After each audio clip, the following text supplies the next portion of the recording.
Bismillahirrahmanirrahim. Rabbi şrah li sadri ve yessir li emri ve hlul ugdeten min lisani yefqahu qavli. Söhbətimiz fəlsəfə və başqa elmlərin əlaqəsində idi.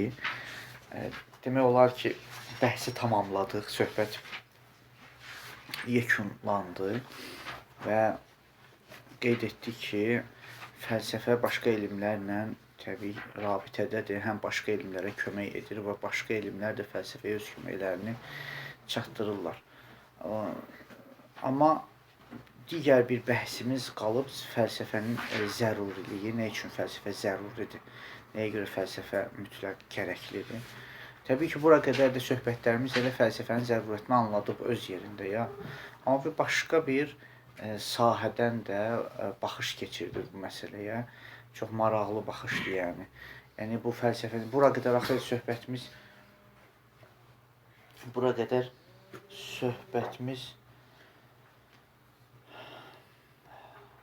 bundan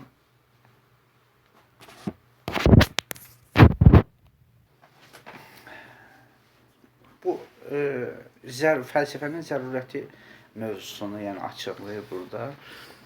Və yenə təkrar edirəm ki, bura qədər fəlsəfənin zərurəti ümumiyyətlə bəlli olub. Yəni fəlsəfə zəruridir. Nəyə münasibətdə? Yəni başqa elmlərlə münasibətdə fəlsəfənin zərurəti bəlli olub ki, biz fəlsəfəni nəyə görə oxumalıyıq, nəyə görə bilməliyik, yeri nədən ibarətdir, coğrafiyası, yəni elmlər arasında olan coğrafiyası nədən ibarətdir.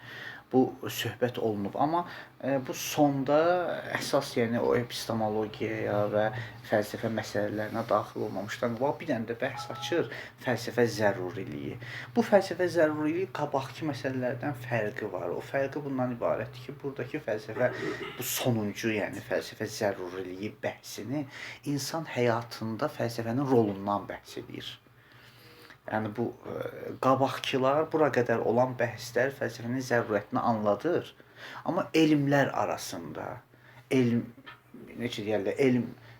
xəritəsində fəlsəfə harda yerləşir? Elm müstəvisində, elm xəritəsində fəlsəfə harda yerləşir? Coğrafiyası nədən ibarətdir? Necə oldu məsələn, ümumiyyətlə hansı məsələlərə aid edilə bilər? Amma bu zərurət ki, burada qeyd edilir indi ayrıca bir dənə bəhsin ünvanı olaraq, yəni qeyd edilir zərurəti, fəlsəfənin zərurəti. Bu fəlsəfənin zərurətini 3 sahədə bəhs edir. 3 sahədə. İnsan fərdi həyat xoşbəxtliyi sahəsində, insan cəmi həyat xoşbəxtliyi sahəsində və bir də həqiqi kamilliyə çatma sahəsində. Diqqət edirsən, bu neçə dənə səhifə, 3 dənə məsələdir. Yəni fəlsəfənin insanın fərdi həyatında 2 rolu, fəlsəfənin insanın ictimai həyatında rolu və fəlsəfənin insanın kamilliyə çatmasında rolu. Diqqət necə bəhs edir. Bu zərurət burada budur. Onu ki, qarışdırmaq üçün ola bilsin ki, belə bir fikrə gəlsin ki, bu vaxta qədər neçə saatları danışmış qədər zərurətdən danışırıq da. Bəli, o zərurət tamamilə elmi və elm dairəsində, yəni elmlər arasında olan mövqeyindən bəhs edir və o mövqey bizə istər-istəməz dolayısıyla yolla zərurəti də anladır. Amma burada birbaşa olaraq fəlsəfənin insan həyatında rolundan bəhs edir. Mənim həyatımda nə qədər fəlsəfənin rolu var. Bu çox mühüm məsələdir. Yəni ümumiyyətlə fəlsəfə mən bəzən söhbət edəndə dostlarımla, qardaşlarım deyirəm ki, yəni mənim yeməyimdə, içməyimdə təsiri var, yoxsa yox. Gərək bunu tapaq. Bunu tapmasaq heç vaxtı biz düzgün oturuşa bilməz bizim üçün. Bütün elmlə, hər bir elmlə ki, məşğul oluruq. Yəni mənim yemək, içməyimdə təsirli olmalıdır fəlsəfə. Əgər fəlsəfəni mən qavrayıramsa, istəyirəmsə və yaxud da ki, başqa elm, hər hansısa bir elmə yiyələnməmsə. Bu elə bir ki, o hissəsini anladır.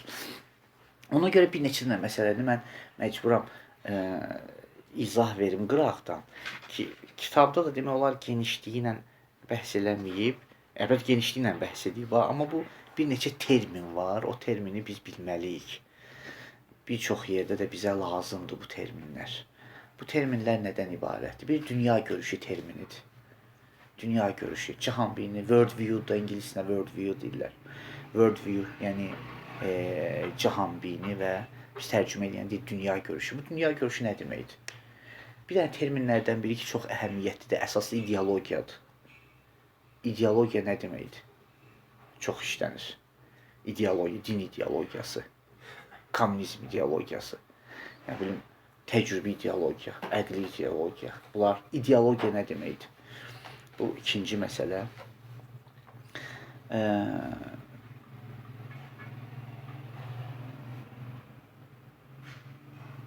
Bəli, bu iki dənə fikrimdə olan, daha sonra görək. Bu əsas iki termini mən haqqında biraz bəhs eləyək. Sonra lazım oldu kitabın özündən yenə işarə eləyərik. Dünya görüşü biz deyəndə nə başa düşürük? Dünya görüşünü iki cür biz təbii ki məna eləyə bilərik. Bir dəfə icmali bir məna, yığcam xülasə məna eləyirik, bir də geniş bir məna. Xülasə məna dünya görüşü deyəndə, yəni aləmə və dünyaya baxış. Dünya görüşü yəni dünyaya baxış tərzi. Bu xülasə mənada. Amma təbii ki bu məna bizi qane etmir, dünyaya baxış tərzi. Bu qane etmir bizi. Çünki dünya görüşü daha geniş bir mənaya malikdir. Bunu biraz dərindən bəhs eləməliyik. Yəni, insan həyatında 3 sahə var. Bu 3 sahəni biz araşdırsaq, bu 3 sahənin araşdırılması bizə dünya görüşü verir. 3 sahə. O 3 sahə nədən ibarətdir? Birincisi varlıq sahəsidir. İkincisi insan sahəsidir. Üçüncüsü yol sahəsidir. Varlıq, insan, yol. Ontologiya, antropologiya və bir də ki, yol hardasa deyəcəm də bəzən elə antropologiya kimi də deyilir. Bir də ki, yəni yol, yəni o hədəf və nəticə. Düzdür? Bu varlıq, insan və yol. Bu üç sahədə araşdırma və tədqiqat aparmağa dünya görüşü deyilir. Bəs həm biri varlıqdır, biri insandır və biri də yol və hədəf. Bu üç sahə.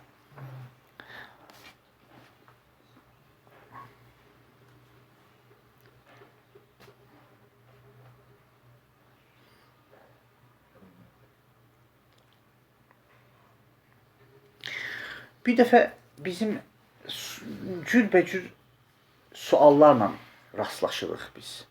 Bu suallardan indi məsələn ontologiyada, vücudşünaslıqda. Vücudşünaslıqda bizim nə kimi suallarımız ola bilər? Vücudşünaslıqda bizim sualımız bundan ibarətdir ki, görəsən varlıq ancaq maddidən ibarətdir, yoxsa qeyri-maddi varlıq da mövcuddur. Bu əsaslı suallardandır. Və ümumiyyətlə qeyri-maddinin maddiyə olan münasibəti nədən ibarətdir? Və yaxud maddilərin bir-birinə olan münasibəti nədən ibarətdir? Və yaxud əgər maddi və qeyri-maddi anlayışı varsa, bunlar arasında olan vəhdət və kəsrət nədən ibarətdir?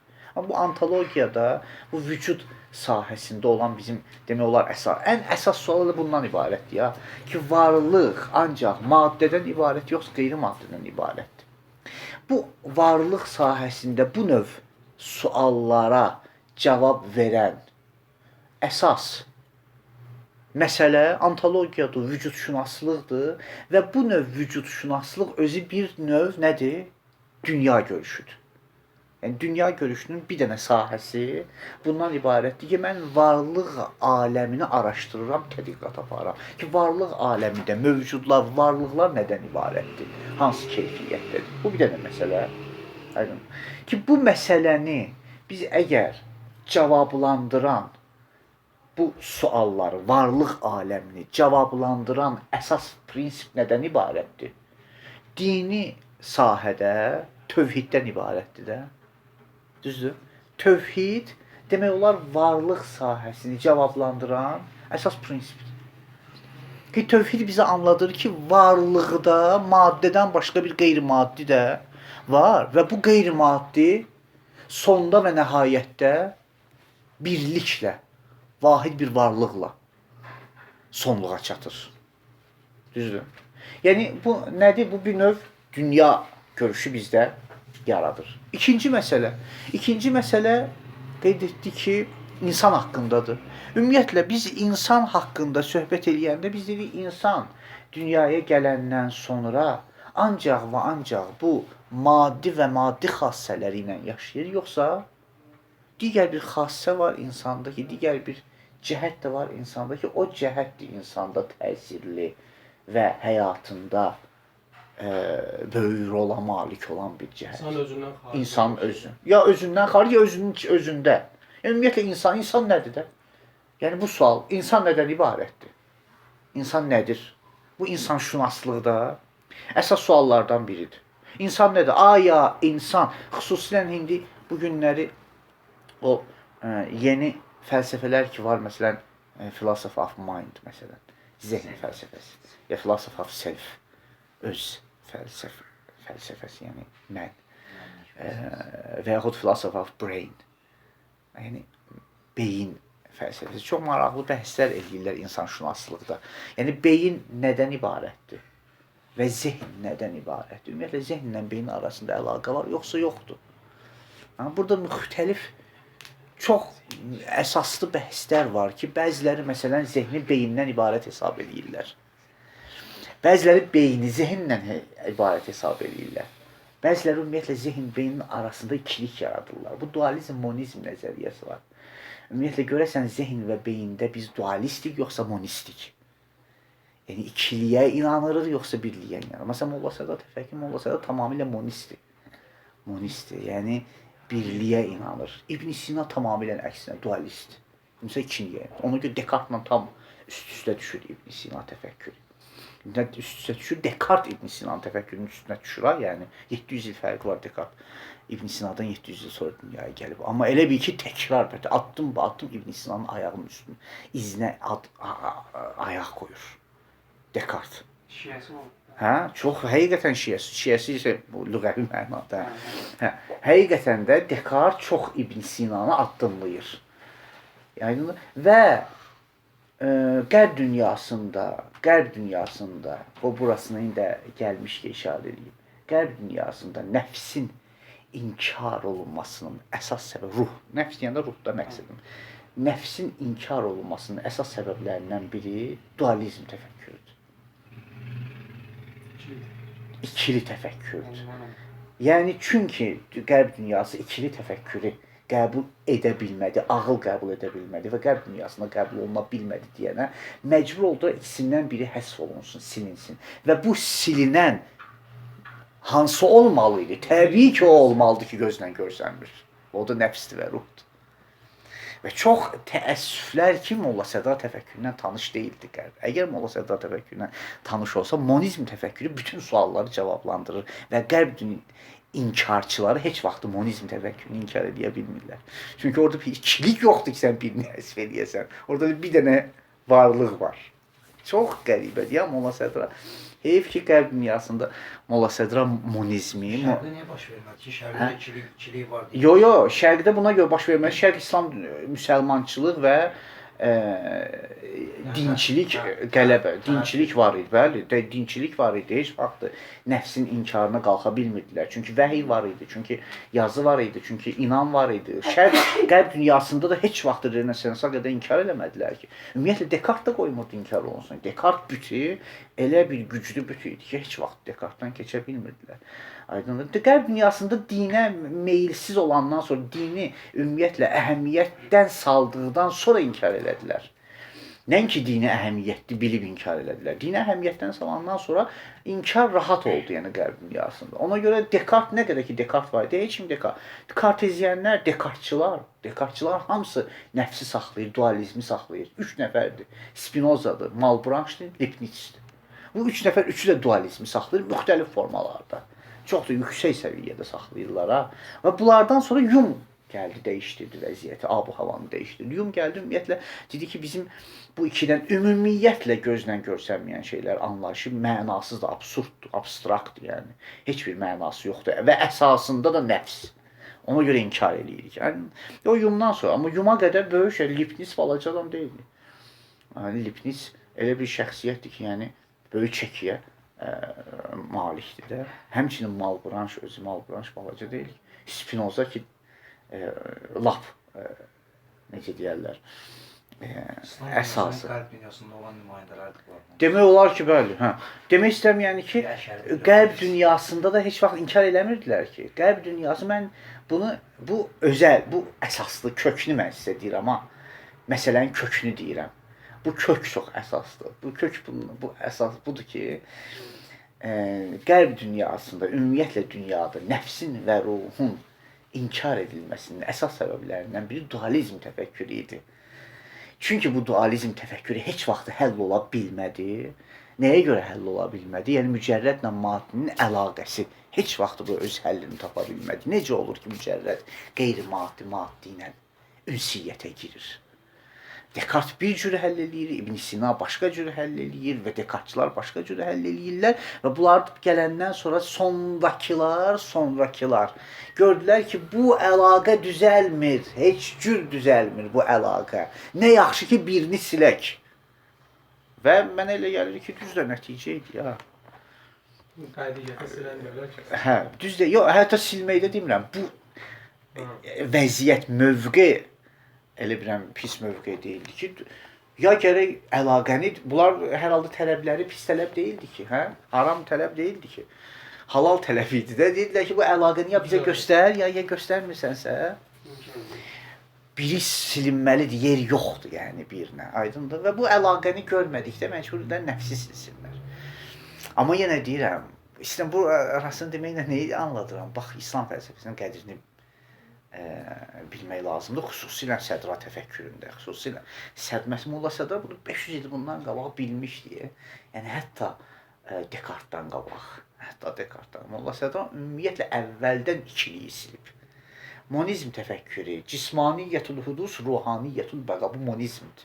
Bu monizmin əsas simvoludur. Alırsan bunları. Gərək indi öz yerində yenə açıqlansın, amma ipucudur ya. İpucu sonra sənə çox kömək eləyəcək bunlar. Dartıcıysan gələcək. Cismaniyyətül hudus, bunlar nə deyirlər? Cismaniyyətül bədən və ruhaniyyətül nəfs. Dualistlər. İkisi bir yerdə. Molla Sədar təfəkküründə belə bir anlayış yoxdur ki, bir dənədir. Yaranışda bir dənə, davamda da bir dənə. Fərqi yoxdur, heç bir fərqi yoxdur. Cismaniyyətül hudus bir dənədir, bəli. İki anlayış, ümumiyyətlə heç vaxt iki olmayıb. Heç vaxt iki olmayıb. Bir dənə, nə qabaqcadan ruh var, sonra yaranır, bu əvvələn. İki, sonra yaranandan da sonra bədən şərait yaradır. Bədən də şərait yaradandan sonra özü də qoyur çıxır gedir. Çox saat gedir. Ölüm məsələsi də, olmamaq məsələlərində xüsusən təsirlidir. Bu söhbətlərimizdə də işarə eləmişəm bunlara, bu məqamlara hissə. Amma nəyin üstündən gəldim? Dualizm, insaniyyəti Sən sual verim. Buyur.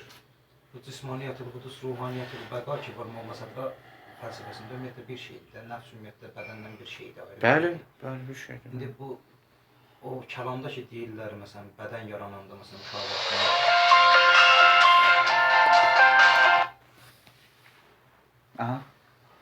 məsələn, bədən yarananda, məsələn, ana bətnində yarananda ruh gəlir, onun bədəninə daxil olur. Ya, misal üçün, indi ruh elə onunla yaranır götürsək, amma Molla Sədra fəlsəfəsində bunu bu cür də başa düşmək olar ki, bədənin müəyyən bir müddətində ruh insanın bədəni ilə formalaşır. Bəli. Məsələn, necə ki, aləm-i zər söhbətində ki, aləm-i zərri gətirirlər, bəziləri deyirlər ki, aləm-i zərrə də bu dünyanın özüdür, burada zabanı haldır, zabanı qaldır, zabanı haldır, məsələn. Bəli. Ruh da məsələn həmin müddətdə, bu müddətdə bədən öz formasını dəyişə, bəli. Orada gəlir bir həddə çatır ki, ruh daha kamil formaya çatır bədəndən ayrılır. Bəli. Yəni indi də bu ruh hal-hazırda cismaniyə alınır, nəinki. Bəli. Düzdür. Limonizm də odur da. Yəni birlik də odur. Daha ruh qıraqdan birdən-birə. Əslən bunlar heç biri düzgün deyil yəni. O qıraqdan olsa yenə ikilik olur da. Yenə ikilik olur. İkilik anlayışı Molla Sədra yaxın var. Bəli, özünün içi, bəli. Xüsusilə Molla Sədra misallar ki var, çox maraqlı misallardır Molla Sədra. Yəni mən burasını işarə eləmək istəyirəm ki, insanşünaslıqdan mən gəldim. İnsan, yəni dünya görüşü nədir? Dünya görüşü 3 sahədə əsas formalaşır. Biri varlıq və vücud sahəsində. Ümumiyyətlə vücud və varlıq nədən ibarətdir? Yəni mənim varlığa və vücuda olan baxışım, baxış tərzim, görüşüm, görüş acım, bunlar hamısı nəyi göstərir? Bunlar məndə və insanda dünya görüşü yaradır. Bu dünya görüşü nədə? Nədə dünya görüşü? Varlıq aləmində, varlıq aləmi ümumilikdə insan və qeyri-insan, yəni varlıq olaraq maddilikdən ibarət, yoxsa qeyri-maddi də var. Mən ancaq maddidə məhdudlana bilərəm, yoxsa imkanım var, qabağa gedə bilərəm, pəncərələri aça bilərəm üzmə. Yol açıqdır, yoxsa açıq deyil. Bu bir də dünya görüşüdür. Məndə dünya görüşü yaradır. Ona görə bəzilərinin dünya görüşü, məsələn, təcrübi dünya görüşü hesab edir ki, ancaq məsələn varlıq aləmi maddədən ibarətdir. Qeyri-təcrübi dünya görüşü, yox, maddədən başqa da hər hansı bir varlığa, sahəyə inanır. Yaxşı, varlıq sahəsini bəhs eləyəndən sonra gəlir ümumiyyətlə bir balaca məhdud çərçivədə insan özü haqqında bəhs edir. İnsan oradan yayındım, mən haşiyəyə çıxdım. Amma istədim ki, o məsələlər ki var, hardasa işarə etmiş olaq yəni bunlara. İnsan sahəsində, insan ümumiyyətlə özü nədən ibarətdir? Maddədən ibarət, yoxsa qeyri-maddi bir varlıq da insanda var ki, indi deyirəm də xüsusilə müasir dünyada bu bəhs daha çox əhəmiyyətlidir. Xüsusilə Renesansdan sonra yəni hesab elədilər ki, biz ümumiyyətlə varlıq haqqında bəhs etməyə dəyməz. Biz əgər bəhs ediriksə, insanın özü haqqında bəhs eləməliyik. Ki, bunu qabaq da qeyd eləmişdik. Bir növ Allah bəhsini insan bəhsi ilə dəyişdirdilər. Ümumiyyətlə Allah və teoloji bəhsləri kənara qoymalıyıq, haşiyəyə göndərməliyik və bizə lazım olan insan haqqında bəhs etməliyik ki, insan nədən ibarətdir? Görəsən ancaq maddidir, qeyri-maddidir. Qeyri-maddidirsə bu qeyri-maddi hansı hissədən ibarətdir? İnsanın harasında qeyri-maddilik var, yoxsa harasında bəhs edə bilmərik, bir də ümumi şəkildə biz bunu bəhs edib və s. və ilaxır, yəni insanda olan bu bəhsdə, bu da insanşünaslıq. İnsanşünaslıq mövzusunu çox maraqlıdır ki, din, yəni biz dini sahədə insanşünaslıq mövzusunu həll edən əsas məsələ, demək olar ki, biz dinə baxsaq, əsas məsələ məad mövzusudur. Məad mövzusu və hardasa nübüvvət və peyğəmbərlik və nübüvvət mövzusudur. İnsanşünaslığı həll eləyən. Yəni biz insan haqqında əgər bəhs ediriksə, bu insan mövzusunda sualları cavablandıran prinsip dini sahədə ya məad təlimidir, ya da nübüvvətdir. Və digər məsələ də yol məsələsidir. Hansı yol bizi səadətə nail edə bilər? Hansı istiqamətlə biz getməli. Yollar çoxdur. Yollar o qədər yollar var ki, hansı yollar əlverişlidir? Hansı yol yaxındır, hansı uzaqdır? Hansı həqiqidir, hansı qeyri-həqiqidir? Hədəf nədən ibarətdir? Biz fikirləsən, bunlar hamısı sualdır ya. Bu sualı nə cavablandırır dini sahədə? Dini sahədə bu sualı cavablandıran elm nübüvvətdir də. Nübüvvət də demək olar ki, yol anlayışını, yol mahiyyətini bizim üçün açıqlayır ki, məsələn, xüsusi bir şəxs ki,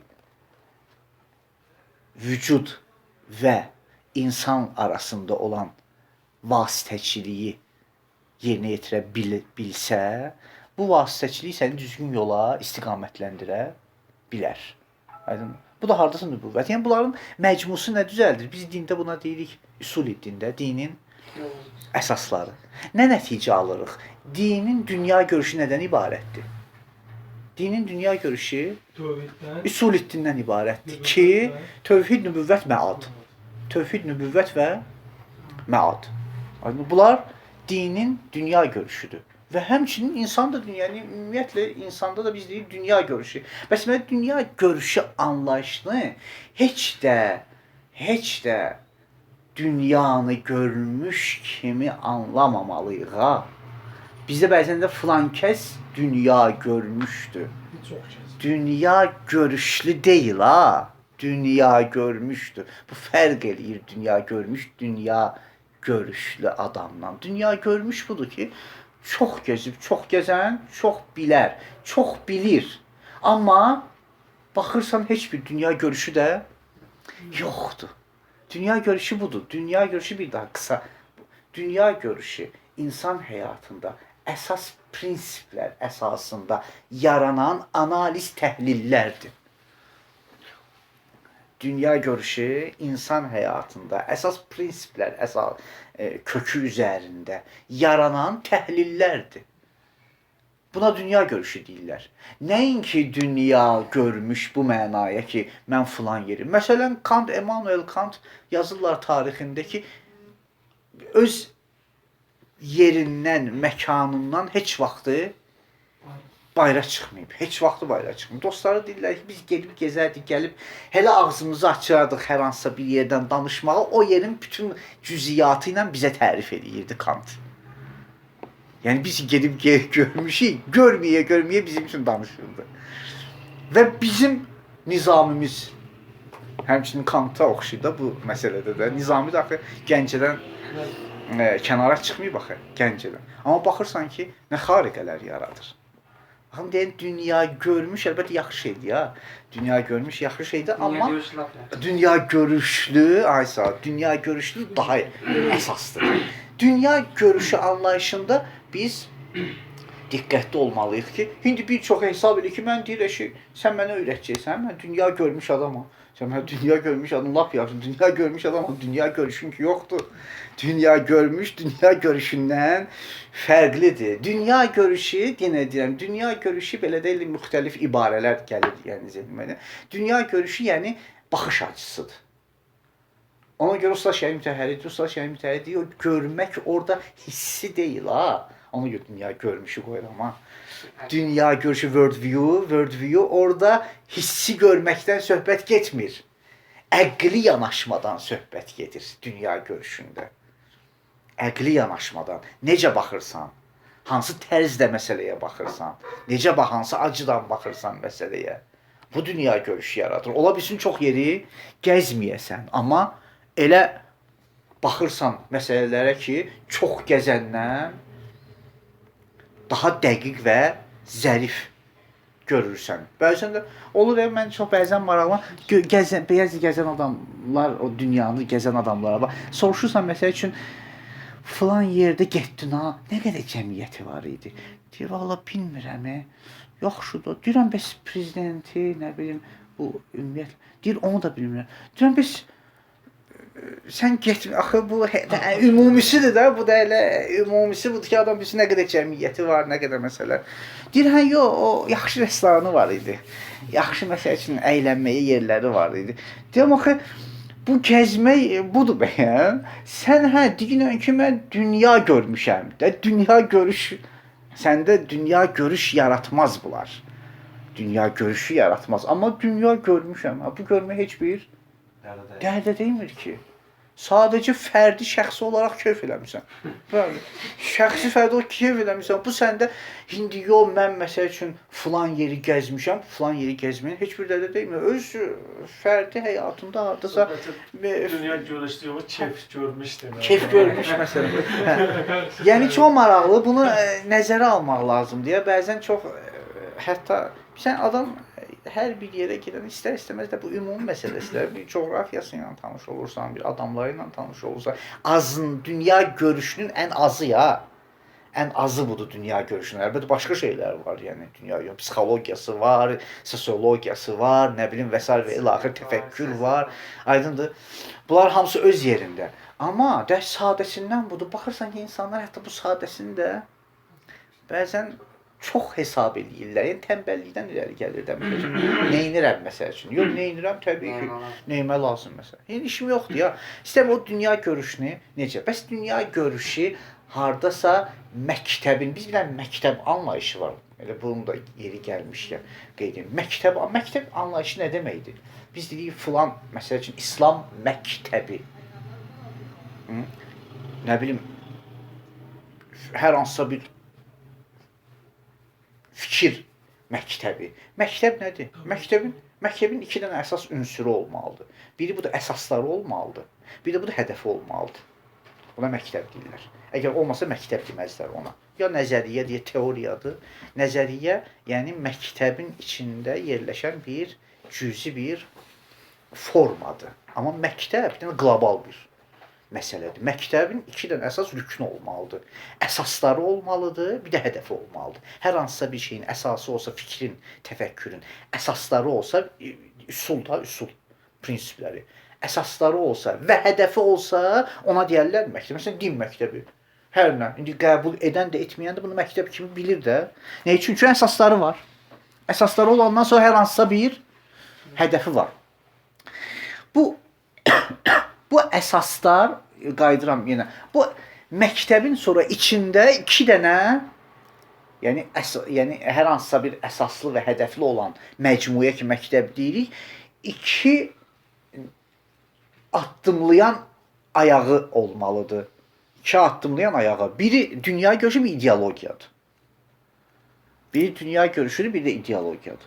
Dünya görüşünü ki, dedik də, dünya görüşü bəs qısa və yığcam bundan ibarət oldu ki, yəni baxış açısı hər bir şəxsin, hər bir insanın, ümumiyyətlə insanın aləmə, yaranışa külliyyatında, yaranışa baxış açısı, görüş, yanaşması.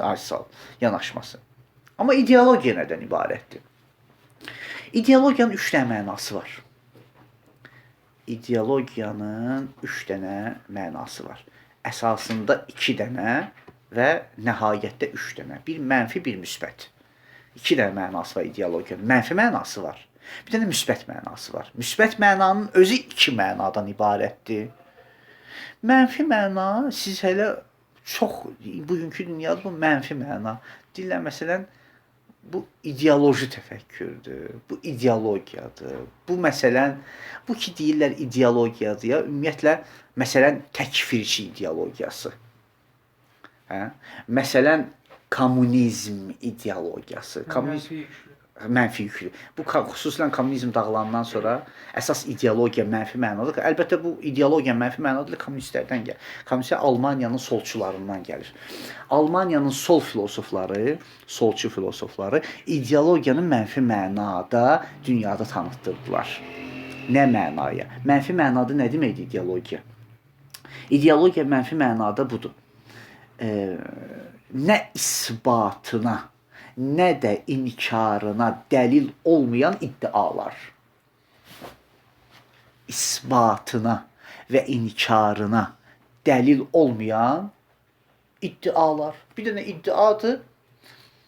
İsbatına dəlilimiz yoxdur, inkarına da dəlilimiz yoxdur. Buna deyirlər mənfi ideologiya. Mənfi ideologiya yəni nə? Yəni bu ki, hər hansısa bir fərziyyə, hər hansısa bir nəzəriyyədir.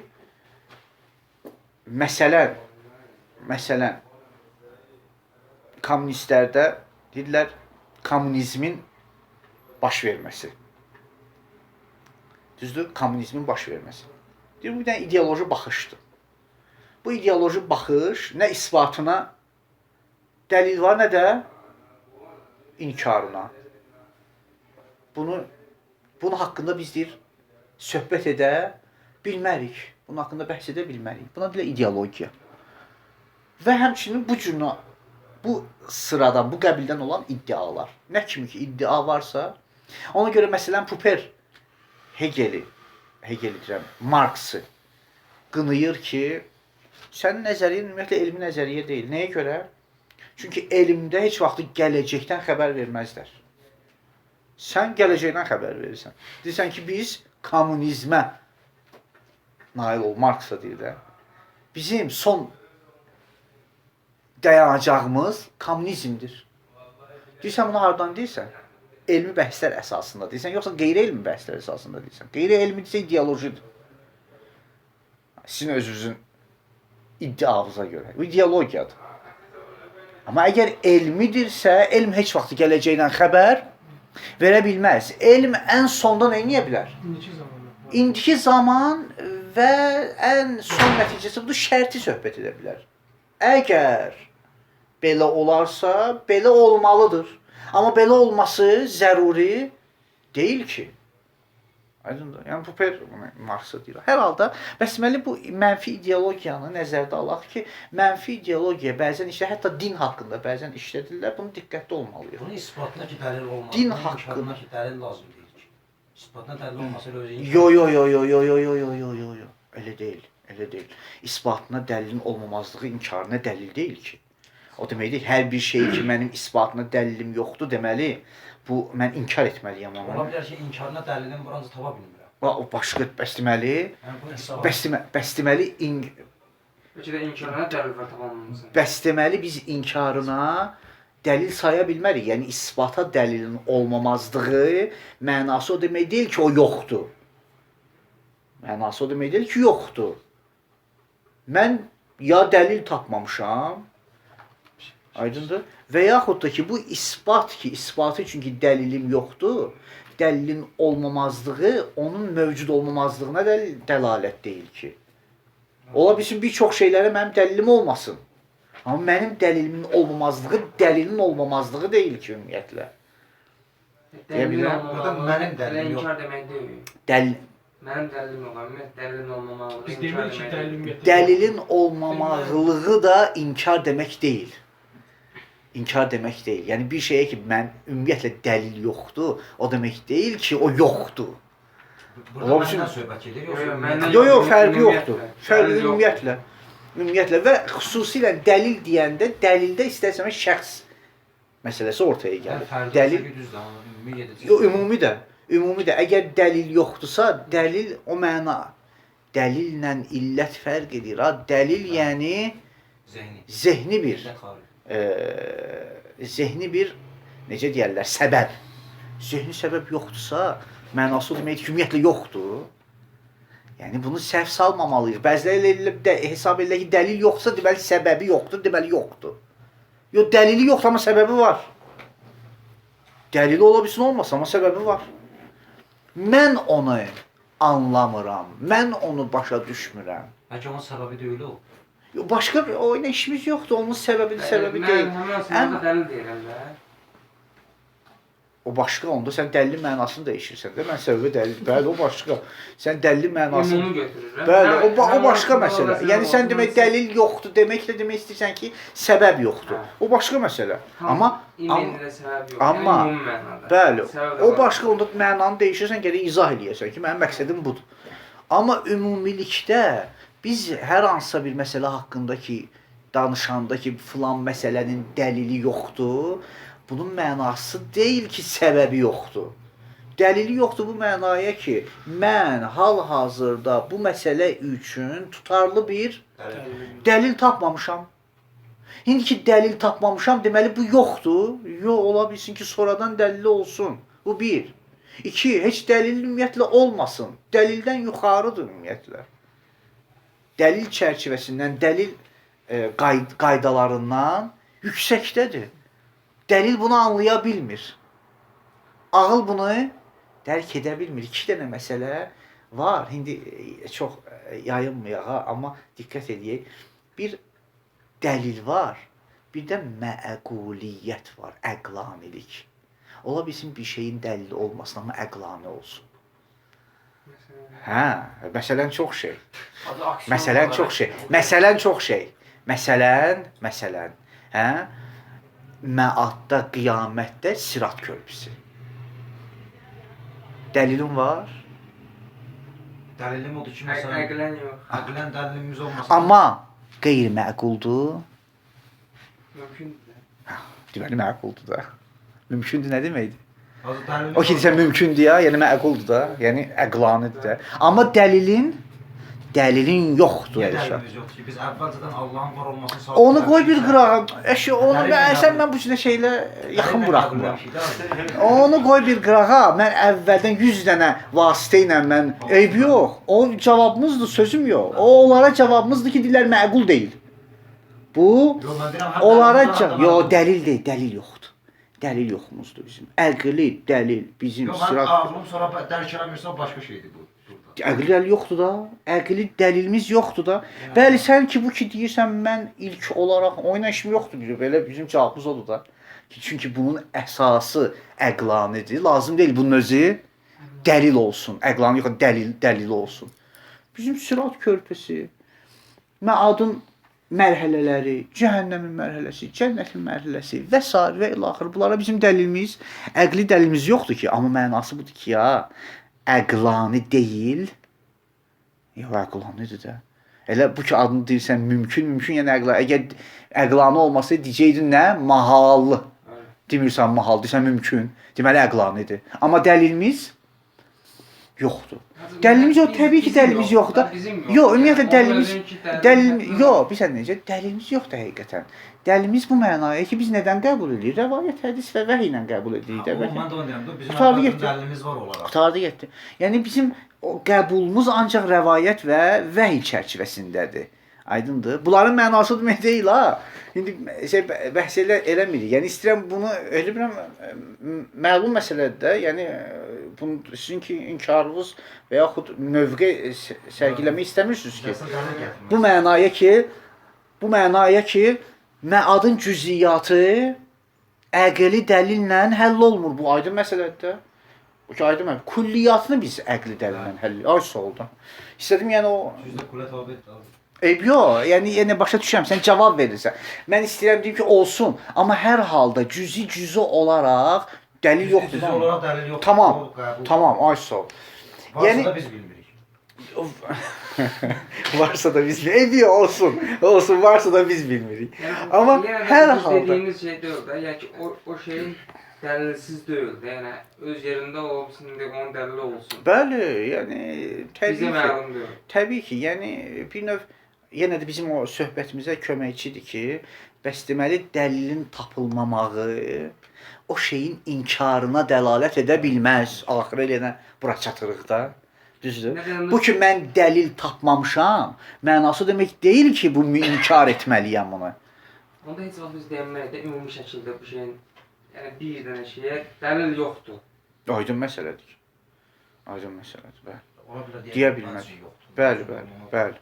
Dəlil yoxdur bu. Bəli, mən buna bu günə qədər dəlil tapmamışam. Ola bilsin ki, sonradan dəlil olsun. Hər Dəlil yoxdur halda deməkdir ki, bu məhaldır. əgər dəlil yoxdur bu mənaya ki, başa düşürəm, bu ki dəlil yoxdur, biz dəlil yoxdur, əgər o mənaya desək ki, yəni ümumiyyətlə bunun dəlili ola bilməz. Əgər dəlil yoxdur, buna biz adını mahal qoysaq, bir balaca bu özü fikrə ehtiyac var. Görəsən ki, bu dəlil ümumiyyətlə buna dəlil yoxdursa, buna mahal deyə bilərik, yoxsa yox. Mən hesab edirəm ki, hətta orada da mahal demə imkanı yoxdur. İmkan alamında nə mahaldan danışır? Aydındır. Əgər heç bir dəlil yoxdursa mənası budur. Yəni mümkün deyil. Mən bir dənə başqa epistemologiya, mərifətşünaslıqda gələcək. Bir dənə nümunə çəkirəm, cavab fikirləş verginə məsələn.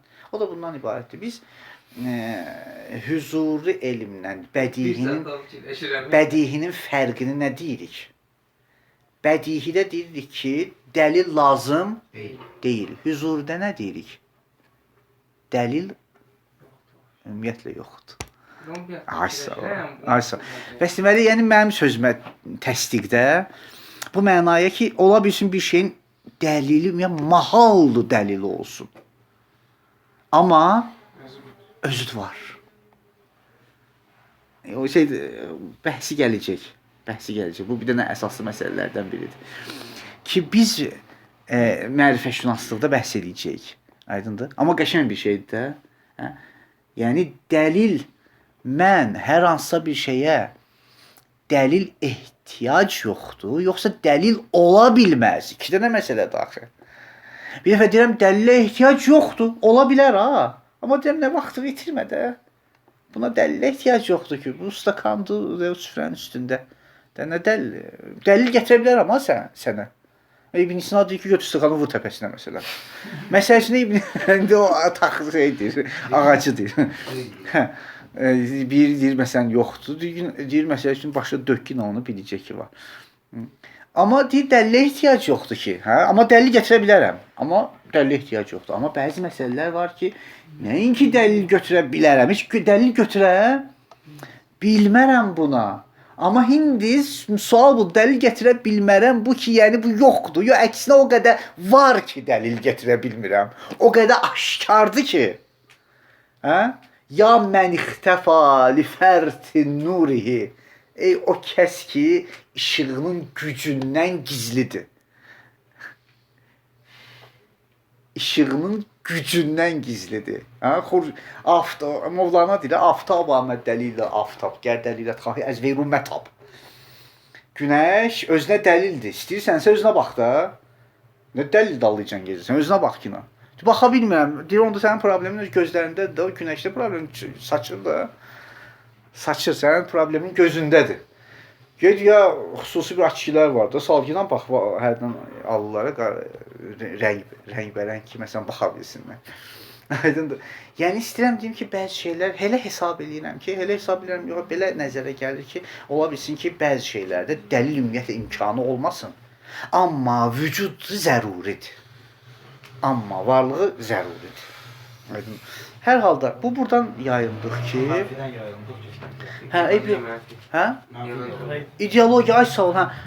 Biz dedik ki, mənfi ideologiyada beləçə, mənfi ideologiyanı bu cür nə tərcümə edirlər ki, və bəzən də təəssüflər olsun ki, bunu diqqətli olaq, bunu biraz ehtiyatlı olaq ki, biz dində deyəndəki ideologiya, məsələn, Freudin biz ideologiya məna edirik axı. Hesab edirlər ki, bu Freudin ideologiya mənfi ideologiyadır. Xeyr.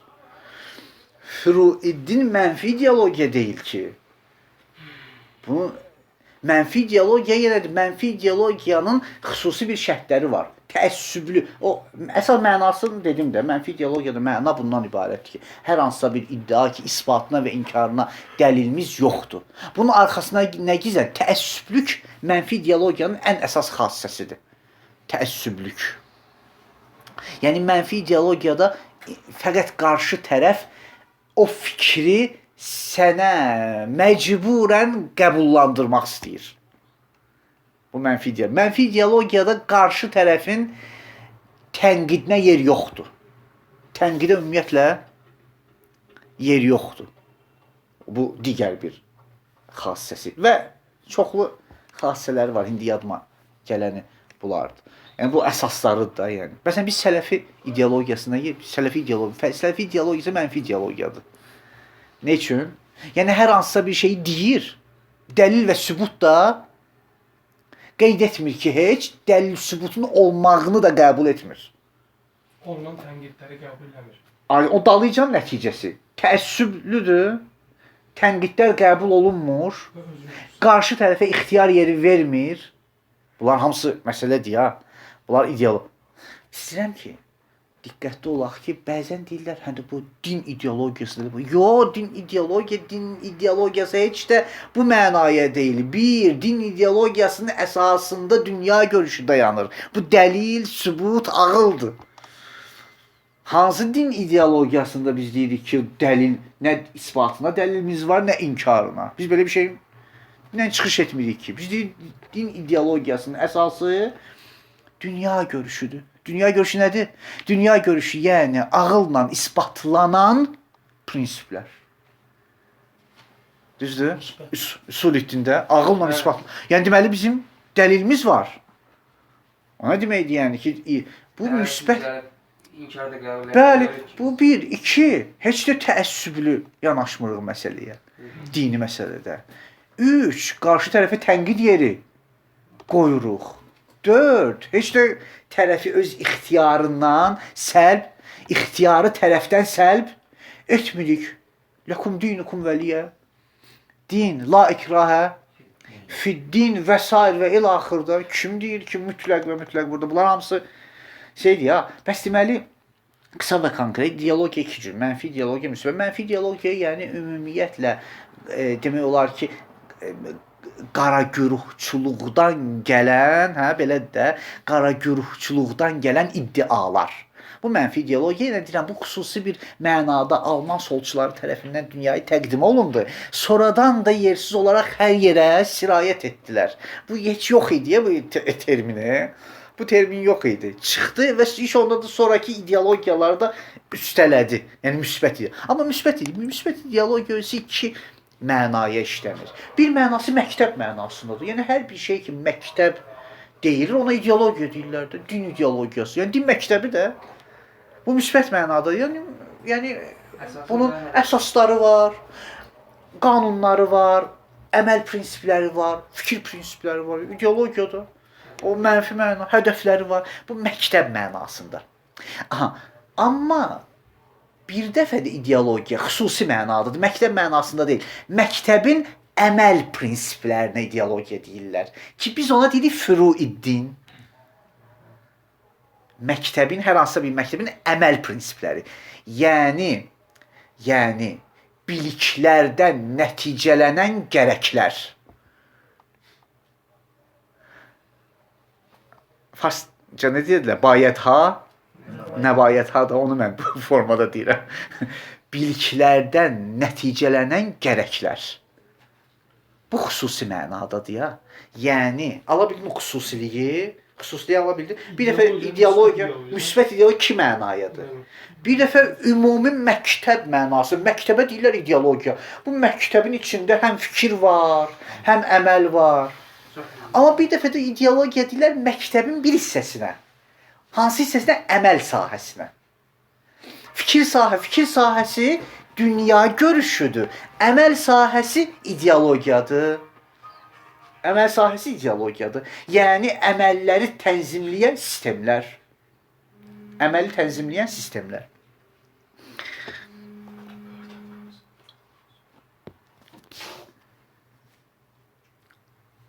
Bəli.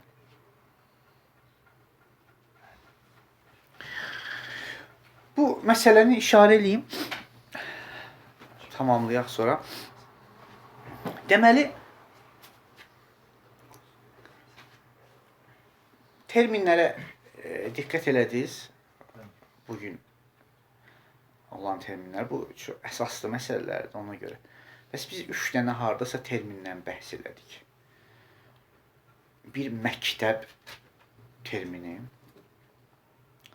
bir məktəb, indi o isimlər var ha, ekzistensializm, materializm, izmlər, pragmatizm, ha? İndi sən deyinə İslamizm məsələn və s. və ilaxır. Bu məktəbdir. Məktəbi məna elədik. Yenə də təkrar, məktəb dedik ki, nədir? Məktəb o məcmuya deyilir ki, o məcmunun əsasları və hədəfləri olsun. Sonra dedik ki, məktəbin iki əsas yeriyən ayağı var. Biri dünya görüşüdür, bir də ideologiyadır. Aysal. Dünya görüşü yaranış aləminə baxış tərzidir. İdeologiya bu baxış tərzini əməldə icrasına deyilir. İdeologiya. Və ümumilikdə ideologiyanı 3 mənaya məna etdik. Mənfi ideologiya, müsbət. Mənfisi haqqında bəhs etdik, müsbəti də 2 mənayadır. Bir dənə ümumi mənadadır ki, dünya görüşünü də əhatə eləyir. Amma deyirik ki, bizim dediyimiz, bəzən İslamdakı deyirik, İslam ideologiyası, o ümumi məna, bəzən ümumi məna nəzərdə alınır. Amma bizim o elmdə işlətdiyimiz xüsusi mənadır. Yəni, dinin şaxələri, dinin əməl sahəsi. Aydındır, dinin əməl sahəsi ki, biz ona ideologiya deyirik. Ona görə, bu bəzən qeyd olunur ki, indi o qalsın sonra. Yaxşı. Oxuya bilərik, biraz. İnsan-ı əsr. Zərurət-i fəlsəfə, insan-ı əsr. İnsan-ı əsr, bu birinci məsələdə, yenə deyirəm, bu ümumi sözlər sadəcə bu ibarələrdən çəkdiyim məsələlərdir ki, qeyd elədim ki, buna baxışımız olsun, buna baxış keçirdək. Amma burada 3 dənə məsələni nəzərə alıb. Biri, bəli, o ki, öz yerində, amma ümumidə, yəni fəlsəfənin fərdi həyatda, cəmi həyatda və bir də kamilliyə yönəlmədə rolu. Birinci, başlayır insanın fəlsəfənin fərdi həyatda rolu.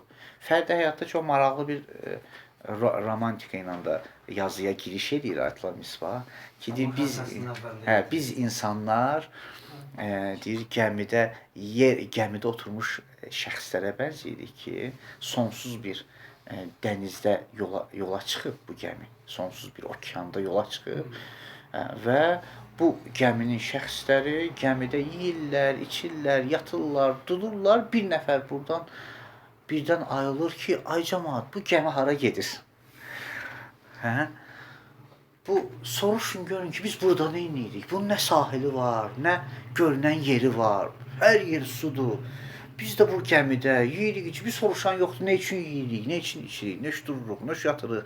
Nəyə görə bu ümumiyyətlə hardan gəlmiş ki ümumiyyətlə və bu gəmi hara gedir? Deyir, bu sual bir balaca genişlənir, şiddətlənir, bəzilərinə sirayət edir, narahat edir. Hamı dingildənir, hamı tərpənir. Doğrudan deyəsən maraqlı sualdır.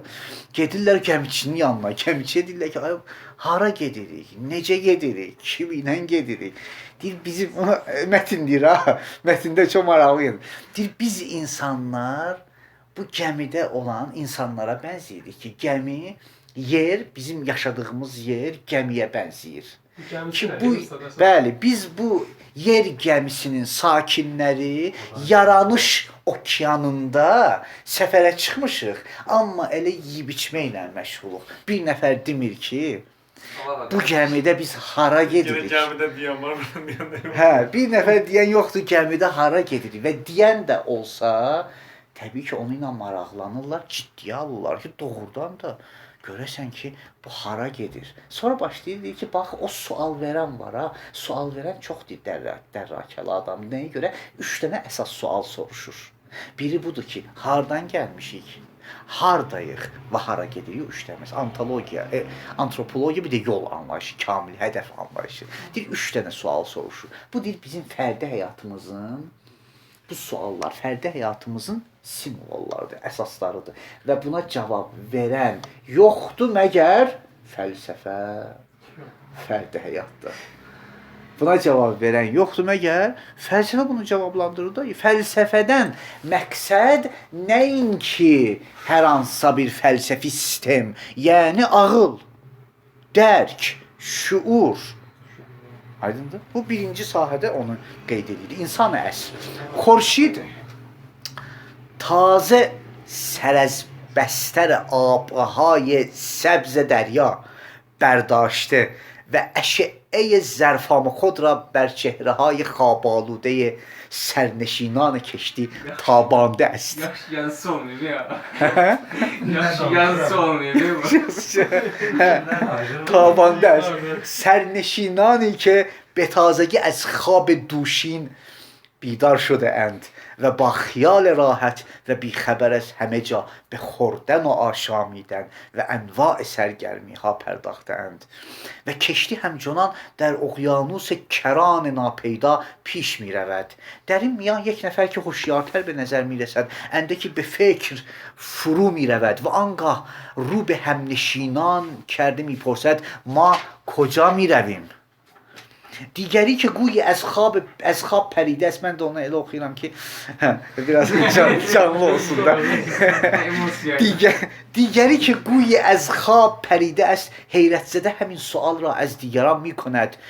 بعضی آنچنان سرمست شادی و سرگرمی هستند که وقعی به آن نمی نهند و بدون اینکه به پاسخ آن بیندیشند به کار خود ادامه می دهند. ولی این سوال اندک اندک گسترش می‌یابد و به ملوانان و ناخدا هم میرسد. Çox əcib ya, mələvan deyir, dalınca naxuda da deyir. Naxuda. Mələvanla Gəmini sürən. Bəli də. Qardaş edə Kapitan, bəli. Gəmini sürən. Və naxuda deyən gəmini sürən. Hə. Naxuda başlıdır. Başçıdır, ay sağ ol. Hə, hə. Əhsən, naxuda yəni o əsas Yani reis bir var, savcılara xidmət departamentı. De ay sağ ol. Bir de var ki o ay sağ ol. Ona görə mələvanan çox olur, naxuda bir dənə olur. Naxuda yəni kapitan, bir nəfər, mələvanan yəni gəmiçilər. O adam demiş ki, o departamentlik, ümumi yəni işçilər. Və bəli, deyir əndəkə in sual əndəkəndə göstəriş miyabət və bemelevanan و ناخدا هم میرسه آنها هم بدون اینکه پاسخی داشته باشند سوال را تکرار میکنند و سرانجام علامت سوالی بر فضای کشتی نقش میبندد و دلهره عجیب و پریشانی فراگیری پدید میآید. آیا این صحنه قبل تخیلی داستان مردم جهان نیست که بر سفینه عظیم زمین سوارند و در حالی که در فضای کیهانی به دور خود میچرخند اقیانوس بیکران زمان را در مینوردند؟ و آیا مسئله ایشان مسئله چارپایان سردرآخر نیست؟ انسانlar چنان که قرآن کریم میفرماید یتمتعون و یأکلون کما تأکل الانعام، yiyirlər, içirlər heyvanlar kimi.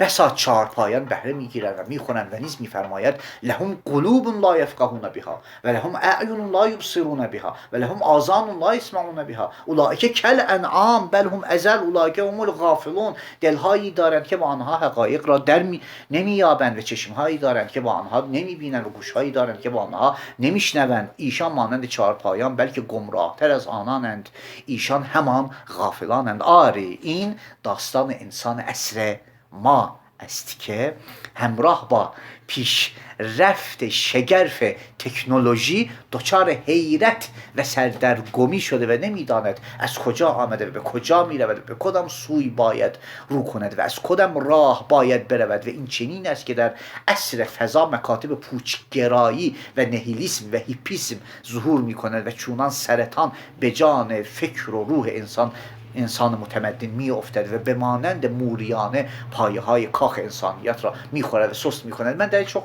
deyamıram ama bu ümumi mənanı dedim də sadəcə bir balaca ibarələri fövqəladə gətirib ki yeniden romantik eləyib məsələni. Amma in sualat az suye emosiyalandırıb da emosiyalarla qatıb. Təsirləndirici həqiqətən. Yox, çox gözəl gətirib. Amma این سوالات از سوی آگاهان مطرح شده و نیمه هوشیاران را از سوی آگاهان مطرح شده و نیمه هوشیاران را به خود آورده و اندیشمندان را برای یافتن پاسخ به اندیشیدن واداشته است. گروهی که آمادگی لازم برای درست اندیشیدن را دارند به پاسخهای صحیح و روشنگر و جهت دهنده‌ای دست می‌یابند و مقصد حقیقی را می‌شناسند. لازم olanlar که tapırlar cevabını و با شوق به پیمودن راه مستقیم می‌پردازند. ولی کسانی هم در اثر نارسایی فکر و عوامل روانی چنین میپندارند که این کاروان را نه آغازی است و نه انجامی. Bazıları hiç bu آب و havada değiller yani. و همواره کشتی هایی در پهنه اقیانوس پدید می آیند و به وسیله امواج خروشان و بی هدف به این سوی و آن سوی کشانده می شوند و پیش از آن که به ساحل امن و آسوده‌ای برسند در دل دریا غرق می‌گردند و قالوا این هی و بله دیلر و قالوا این هی الا حیاتنا دنیا نموت و نحیا و ما یهلکنا الا دهر. گفتند که جز این زندگی دنیا حیاتی نیست، میمیریم و زنده میشویم و کسی جز روزگار ما را نابود نمی‌سازد. ما دهریler materyalistler bu cür. به هر حال این پرسش ها خواه ناخواه istəyirsən neynə bu suallar səni narahat etməkdədir. این پرسش ها خواه ناخواه برای انسان آگاه مطرح است که آغاز کدام است، انجام کدام، راه راست به سوی مقصد کدام. و بدیهی است که دانش های طبیعی و ریاضی پاسخی برای آنها ندارند. پس چه باید کرد و پاسخ درست اون سوالات از چه راهی باید به دست آورد؟ فلسفه. در درس های گذشته راه یافتن پاسخ این پرسش ها معلوم شده است. یعنی هر یک از این سوالات اساسی سگانه مربوط به شاخه از فلسفه است که باید با روش تعقلی مورد بررسی قرار گیرد و همه آنها نیازمند به متافیزیک و فلسفه اولاست. پس باید از شناخت و هستی شناسی آغاز کنیم و سپس به سایر علوم فلسفی بپردازیم تا پاسخ صحیح این سوالات و مانند آنها را بیابیم. و السلام علیکم و رحمت الله.